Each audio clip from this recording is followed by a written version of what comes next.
Good morning and welcome to CLIC Live. Guess what? We got a first-time guest today and an industry leader. You all know how much I enjoy this. But before we start out, the show's being brought to you by us, CLIC Media. If you are interested in becoming a sponsor for our 11th season of our award-winning show, please DM me over on LinkedIn and we'll get back to you on that. So we'd love to have you join the family. So we've got Mr. Stephen Moore, CEO of Actable. They're one of these companies that I keep shadowing, and I love what they're doing out there. So without any further ado, let's bring Stephen out. Stephen, good morning. Good morning, Craig. Great to be here. Oh, it's great to have you here. I've been looking forward to this, and big thank you to our mutual friend, CJ. I do not call him Christopher Arlotta. For making this all happen. So thank you, CJ. Stephen, do me a favor. I like to start out the show with a very simple question. Would you tell the audience about yourself, Actable, and a quick overview of what's new and happening with your company, please? Sure, happy to. So Stephen Moore. I am from Colorado. I've lived in a few different places, Houston, Chicago, Tampa. Back in Colorado now. CEO of Actable. I joined as CEO of the first company we acquired. We ultimately put 4 companies together to form the software platform that is Actable today. We do like to emphasize that we're a platform helping hotels run more effectively and profitably. My background's in investing and software and energy. My very first job was actually a busboy. And so I have some hospitality roots from when I was 16 years old. Lots of interesting stories there. And we're excited about what we're doing at Actable with the functionality of the platform. But I think the most important thing about us is our mission. We are on a mission to empower the people who power hospitality. I believe that the world is a broken place. You don't need to look very far to see that is true. And hospitality helps mend that brokenness. So when we look at people working in the hotel industry, we look at people working in the hotels, we see them as the heroes of that story. And it's a joy and an honor for us to get to partner with them and serve them. So that's a little bit about me, about Actable. We've got some exciting things going on. But yeah, our mission is probably the thing I'd emphasize most right now. Absolutely. And like you, and we'll pick up on this a little bit later, I think it's critical to have your associates involved in the process and understanding, what's going on. But we'll get to that in a minute. You've got several different softwares. Could you name those and give us just a little bit of, what they are and what they do, please? Sure. So let me start by talking about our overall vision. The hospitality industry is a very dynamic place. You've seen that. We've all experienced that. And our goal is to take the thousands of data points that are generated every day in a hotel, quickly turn those into insights, and then take those insights and tie those insights to workflow tools for the right people at the right time, at the right place, to actually make an impact in a very dynamic environment. So we do that through a few different functions. One is obviously business intelligence, taking all of the data, putting that in one place and generating insights. The next is our labor management tool. So your largest controllable expense and arguably the most influential piece of your operation at a hotel are your people and your team. So we have a labor management tool to help you engage and manage labor effectively. And then we have an ops and a CapEx platform that helps you operate your hotel and manage your capital budgeting well. So when I'm explaining this to my 9-year-old daughter, and I talk about software and development and her eyes glaze over, I'm like, okay, think about a hotel. There's a building. We protect the building. And imagine there's all of these workflows. There's all of these like streams going through the building that help operate the hotel. We try to optimize those. Shouldn't use optimize. We try to make those run more smoothly. And then you have all of these people at the hotel, and you want to equip them to provide great guest experience, provide a great experience for the teammates. And as you know, there's just so many different people involved in running a hotel on property and off property. And so trying to coordinate all of those people on the same page to deliver a great experience. So that's a little bit about what we do. Now, those are Transcendent, Alice, Hotel Effectiveness, and Profit Sword, as I recall. Yeah, so Profit Sword is our BI solution. And then we have Hotel Effectiveness is our labor management solution. And then Alice and Transcendent make up our ops and CapEx platform. Nice. Something we all know is that profitability is a huge challenge for the hotel owners and operators at the moment. And Actable seems to be focused on helping, and now in having a difference from owner solutions and marketing and so many other aspects. Could you go into that a little bit, please? Sure. So I think the biggest differentiator as we think about profitability is that we are a platform of multiple solutions all integrated into one. You look at the hotel technology space and it's extremely fragmented. Coming out of COVID, there was this acceleration of tech adoption, which I think is great. I think technology has the power to remarkably improve experiences for associates and guests and shareholders. But there's lots of different solutions. You look at one hotel, you might have 15 different tech solutions at one hotel. You look at the next hotel in a portfolio of a management group's hotels, and there's a different 15 solutions. And so it's very hard to scale. It's very hard to operate any type of repeatable playbook. So the umbrella differentiator is the platform and trying to take all of this fragmentation and focus it into something that's much more manageable to give you more time with the people you're working with, more time with the guests, and make that overall experience more efficient. Now, your platform's giving the operators incredible visibility into their spend, especially on labor. Which is their biggest controllable expense? There's a lot of controllable expenses. As you know, running a great hotel or running a great portfolio of hotels is not about doing one thing right. It's about doing 1,000 small things right over and over and over. And so there's a lot of things that are within your control. But I think an easy example is managing overtime. You look at a portfolio of hotels, if you can manage overtime, you can save hundreds of thousands of dollars just by getting that scheduling, that management, that optimization right. I think the other thing that's underestimated when you think about culture is retaining associates.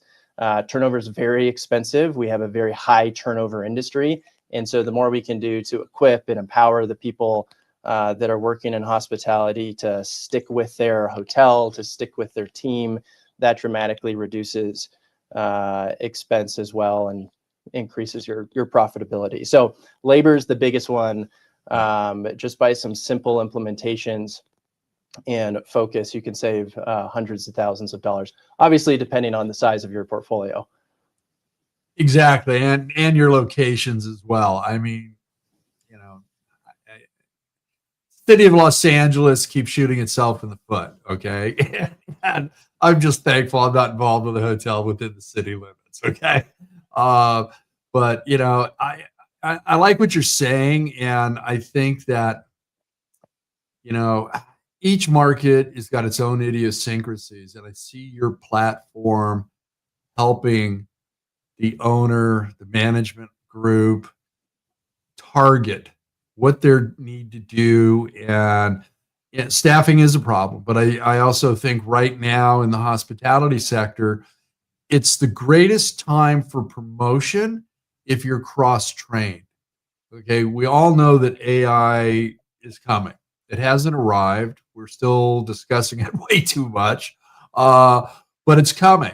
And if you're cross-trained and you've mastered 2 or 3 different platforms within the workspace of the hotel, you've got a career path right now that I think is second to none.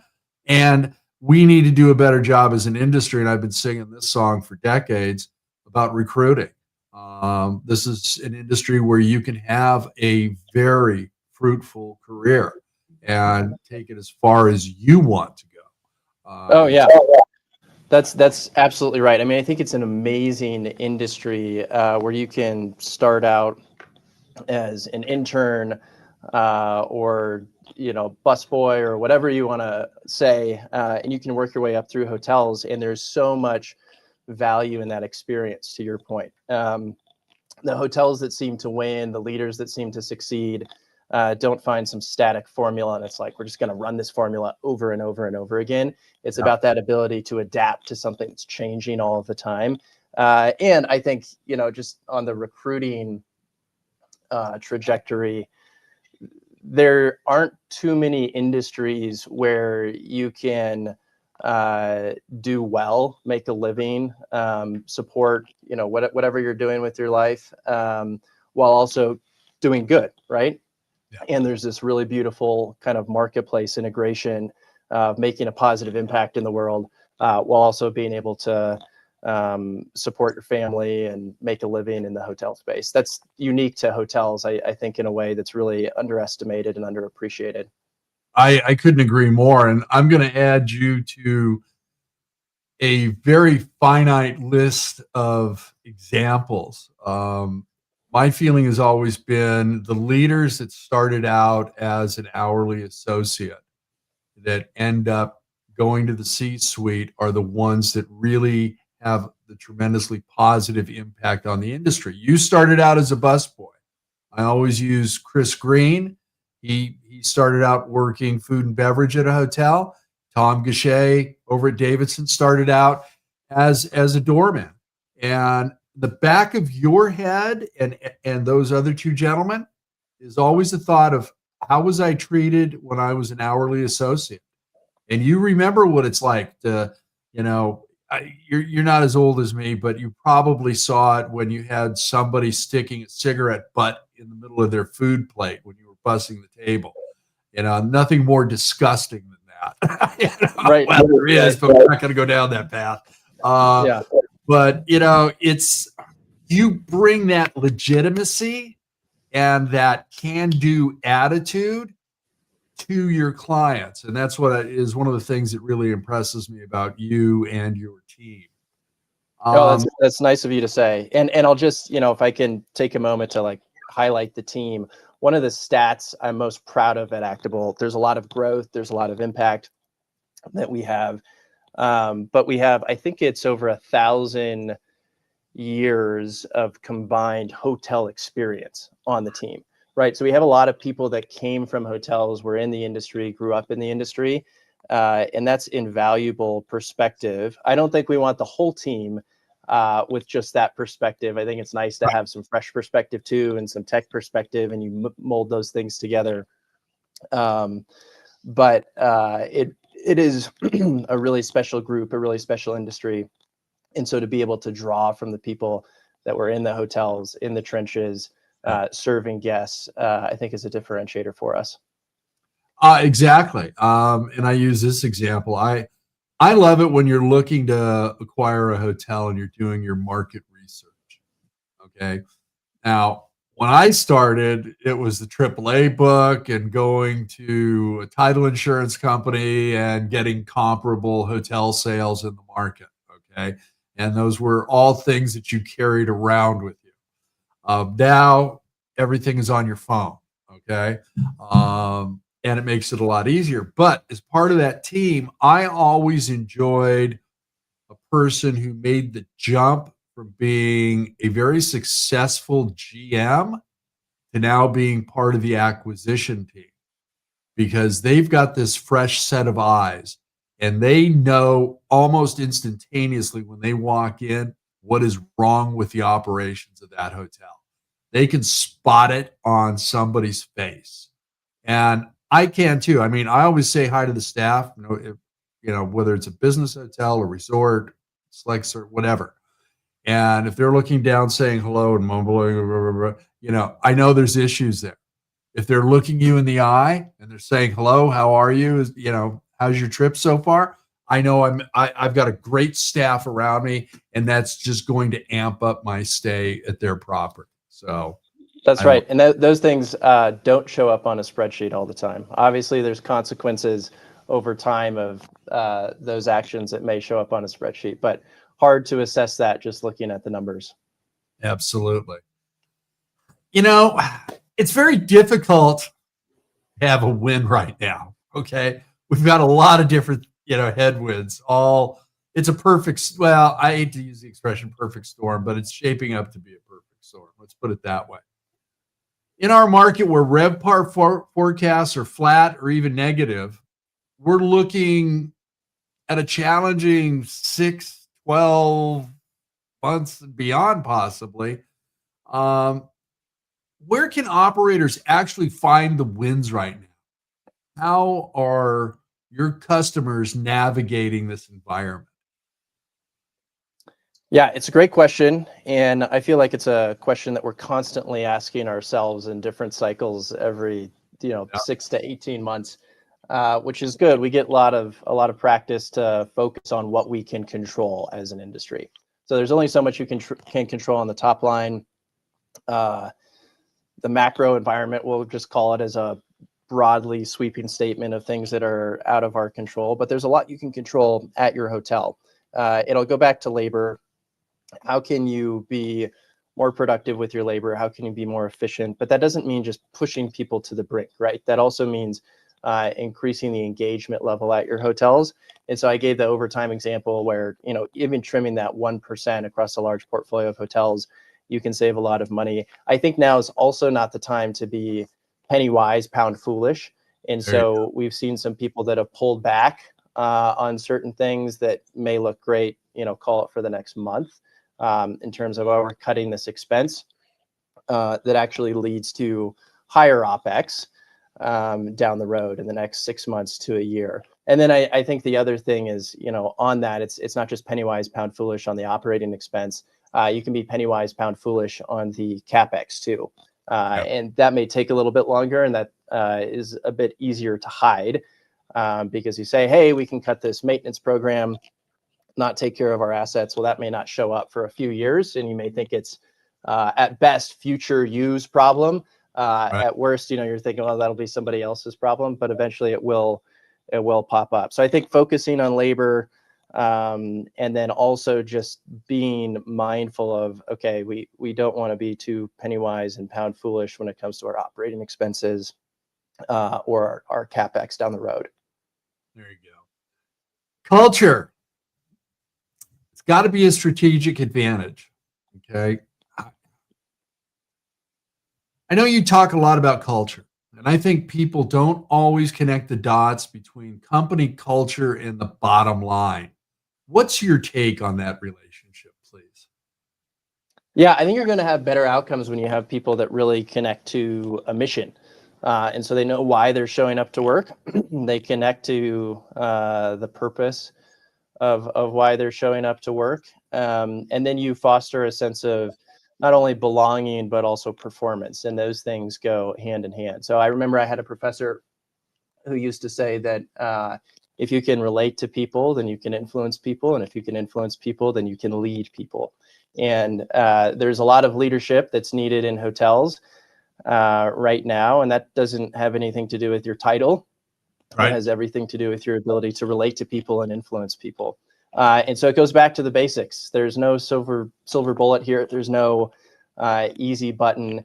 You have to make the relational capital investment to influence your team, to lead your team, and point them towards a mission that's worth getting behind. So I think that culture of belonging and performance go hand in hand, and again, lead to outsized results that are not immediately going to show up on a spreadsheet, but will inevitably show up if you take a longer term perspective. I agree. And I also think that it helps you slow down that revolving door of associates leaving. And the expense with losing somebody, besides the personal relationships that are involved with the team, that now that dynamic may change. it's critical. And if you look at some of our more successful companies, and again, we'll take Tom Gachet, we'll take Chris Green. You understand all that because of your past life experiences and work experiences. And those are invaluable for a leader. You don't have to be up front. You just need to be shoulder to shoulder. I never want to be the smartest person in the room. Okay. Every time we were in a meeting, I wanted to know what everybody's skill set was, because there's going to be people with skill sets that are far better than yours. And if you give them the opportunity to shine, they become invaluable to your team and to your business career. And I try and operate under that, guideline all the time. Yeah. Great philosophy. Hire great people that know more than you, and then try to empower them and get out of the way. Yeah, exactly. Well, closing advice as we wrap up for owners, operators who are feeling overwhelmed by all of the market headwinds right now. What's your advice, and how should they be thinking about their role in the challenging environment that we find ourselves in? Yeah, so I would say that panic is not an option. So this saying of walk, don't run. There's a lot of things that are outside of our control, but there are some things that we can control. And we certainly have reason to be overwhelmed, but we also have a choice to not be overwhelmed. And so we talk a lot about try and be the thermostat. You're setting the temperature as much as you can versus the thermometer, just reflecting the environment. Yeah. And then I think back to this idea of retaining great people and the career trajectory of growth within the industry. This will not be the last challenging time for hotels, right, where there's profitability pressure, where there's top line pressure. And so see this as a chapter where you really get to flex that adaptation muscle, right? Are you able to see everything that's going on in your hotel? And again, not push the same button over and over and over and hope what worked in the past helps you today, but adapt, develop that reputation for being someone who can see what's different today and figure it out and make things happen. And so I know it's tough, but I just say keep going and keep your head. Absolutely. And you look at a company that's nimble, they're the first ones to adapt. They're the first ones to start leading from the front. Every time I hear somebody from the C-suite say, "It ain't broke, don't fix it," first thought in my head is, "Oh, these guys are done. They're done. This company is now in decay. Let me make sure I'm not invested in that." That's right. No, it's always changing. I mean, you look at what hotels were 5 years ago, 10 years ago, 25 years ago. Drastic difference. We didn't stop innovating once we put an iron and an ironing board into a room. Okay. We can be, a little slow on adapting on things from time to time, but there's other areas where we excel, and you've got to treat them all with an equal importance in my view. So yeah, you guys are offering them all of your platforms and everything, all the great work that you and your team are doing for the industry. Thank you very much for that. Oh, thank you. Stephen, we're at the end. So, shameless plug. How can people get a hold of you? Yeah, so I think go to our website, actable.com. The industry, what's great about it is that there's lots of relationships. So I would assume that a lot of people that are listening to this know someone at Actable or know someone who knows someone at Actable. So just pick up the phone, reach out to us. You can connect on LinkedIn, go to hoteldata.com. We've got a free resource that we just launched there where we're giving lots of data away to help the industry, but lots of different ways to get in touch. So I so appreciate you having me on, Craig. This has been great. Oh, thank you. And Stephen, if you want to contribute an article to our blog, I'd love to get you, published there. And you've got an open invitation to come back anytime you want. Pick up the phone, wonderful. Call, and we'll get you booked right away. This is a conversation that I want to see continue. I want to hear about your innovations. I want to hear about how our corporate brethren are responding and going, how did we do business before we had hoteldata.com or actable.com? I just see a great future for you and your team and the help that you're providing to our industry. So thank you very, very much. Oh, thanks for the kind words, Greg. I really appreciate it, and appreciate you hosting and everything you're doing to spread the word about the great things going on in the industry. So thank you. Thank you. We'll see you soon. All right, thanks. That's it. That's the end of the show, folks. Thank you very much. Just as a reminder, Glenn Hausman and I will be doing 3 Minute Thursday this week. So you can join us for that. And then also the ever popular Friday Night Audit. And then to top things off, Glenn and I will both be at the lodging conference. I'm moderating the conversion panel on Wednesday. So hopefully we'll see you there. Thank you for everything. Please like, subscribe, follow us on LinkedIn, YouTube, and the other social media platforms. We're out there. And if you would like to become a production partner or an advertiser for the show, DM me over on LinkedIn, please.